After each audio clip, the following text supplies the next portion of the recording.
हम में से बहुत सारे लोगों को काशी विश्वनाथ धाम जाने का अवसर मिला होगा।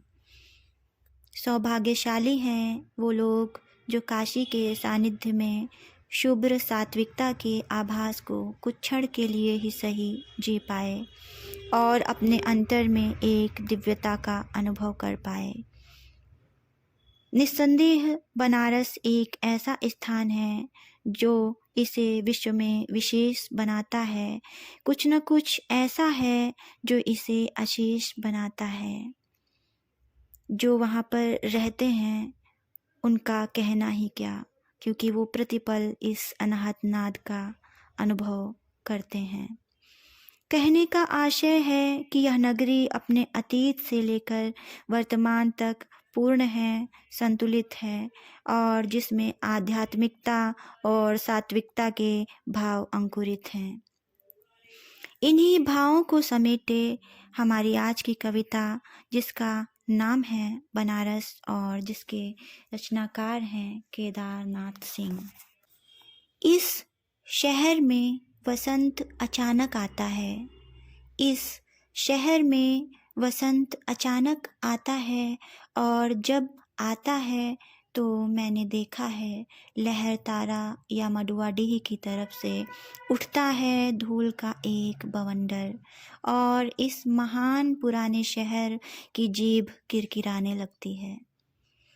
जो है वह सुख उगाता है, जो नहीं है वह फेंकने लगता है पचकियाँ। आदमी दशाश्वमेघ पर जाता है और पाता है घाट का आखिरी पत्थर कुछ और मुलायम हो गया है।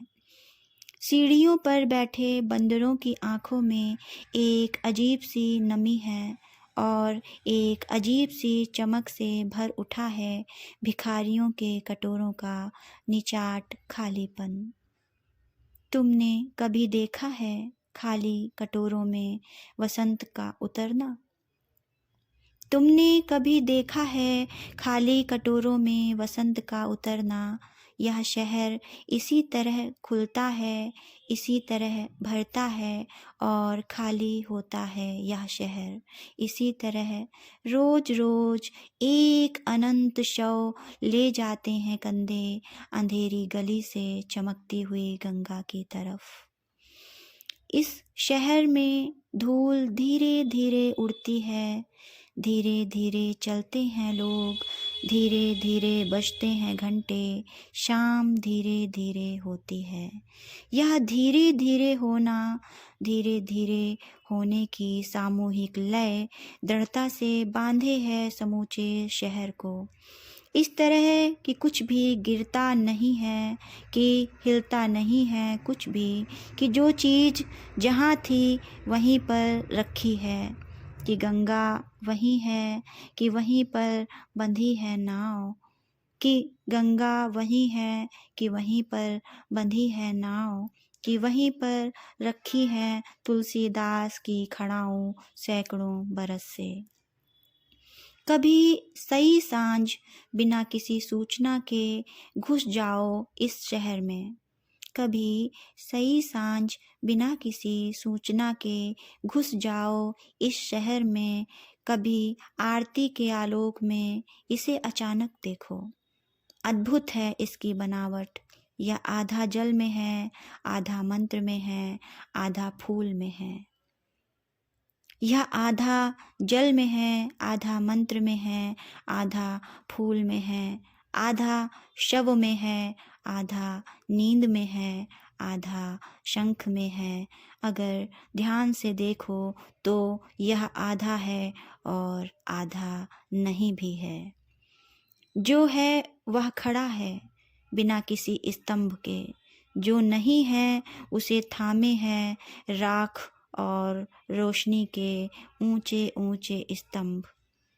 आग के स्तंभ और पानी के स्तंभ, धुएं के, खुशबू के, आदमी के उठे हुए हाथों के स्तंभ।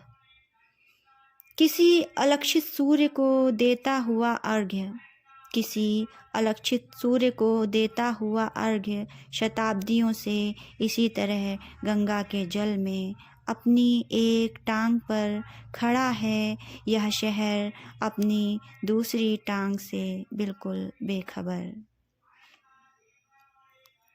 धन्यवाद। नमस्कार। मैं अमिता आशीष, अभिनंदन। और आज की हमारी कविता थी बनारस, जिसके रचनाकार थे केदारनाथ सिंह।